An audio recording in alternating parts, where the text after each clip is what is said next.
കാശ്മീരിൽ നടന്ന ഭീകരാക്രമണത്തിൽ പ്രതിഷേധിച്ച് മണ്ണാർക്കാട് ബ്ലോക്ക് കോൺഗ്രസ് കമ്മിറ്റിയുടെ നേതൃത്വത്തിൽ മെഴുകുതിരി കത്തിച്ച് രക്തസാക്ഷികൾക്ക് ആദരാഞ്ജലികൾ അർപ്പിച്ചു. ഭീകരവിരുദ്ധ പ്രതിജ്ഞയെടുത്തു. മണ്ണാർക്കാട് ബ്ലോക്ക് കോൺഗ്രസ് കമ്മിറ്റിയുടെ നേതൃത്വത്തിൽ പോലീസ് സ്റ്റേഷൻ പരിസരത്ത് വെച്ച് സംഘടിപ്പിച്ച പരിപാടിയിൽ ബ്ലോക്ക് കോൺഗ്രസ് പ്രസിഡന്റ് അസീസ് ഭീമനാട് അധ്യക്ഷത വഹിച്ചു.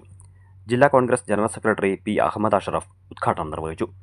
DCC general secretary PR Suresh, block Congress vice president CJ Ramesh, Zakir Thayyil, Girish Gupta, Noushad Chelancheri, block panchayat president V Preetha, Muhammed Basheer, NK Ummer, Muhammed Basheer, Ummer Manchithodi, Haridas Attakkara, Sanir Babu, Satheesan, Kannan, Philip, Vijayalakshmi എന്നിവർ പങ്കെടുത്തു.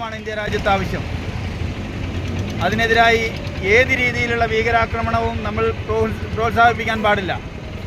എന്തായാലും ഒരുപാട് നിരപരാധികളാണ് ഇന്നലെ ഭീകരാക്രമണത്തിൽ കൊല്ലപ്പെട്ടത്. അവർക്ക് ആദരാഞ്ജലികൾ അർപ്പിക്കുന്നതിന് വേണ്ടി ഇന്ത്യൻ നാഷണൽ കോൺഗ്രസിൻ്റെ നേതൃത്വത്തിൽ മണ്ണാർക്കാട് ബ്ലോക്ക് കോൺഗ്രസ് കമ്മിറ്റിയുടെ നേതൃത്വത്തിൽ നടക്കുന്ന ആദരാഞ്ജലികൾ ചടങ്ങാണ് ഇവിടെ സംഘടിപ്പിച്ചിട്ടുള്ളത്. ലോകം തന്നെ ഞെട്ടി മറച്ചുകൊണ്ടിരിക്കുന്ന ഒരു വാർത്തയാണ് നമ്മൾ ഇന്നലെ ശ്രമിച്ചത്.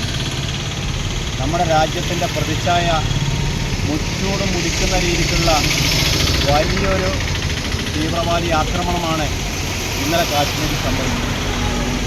ഈ സംഭവത്തിന് പുറകിൽ ആര് തന്നെ ആയാലും കർശനമായ നടപടിയെടുക്കാൻ കേന്ദ്ര ഗവൺമെൻറ്റിന് കഴിയണം.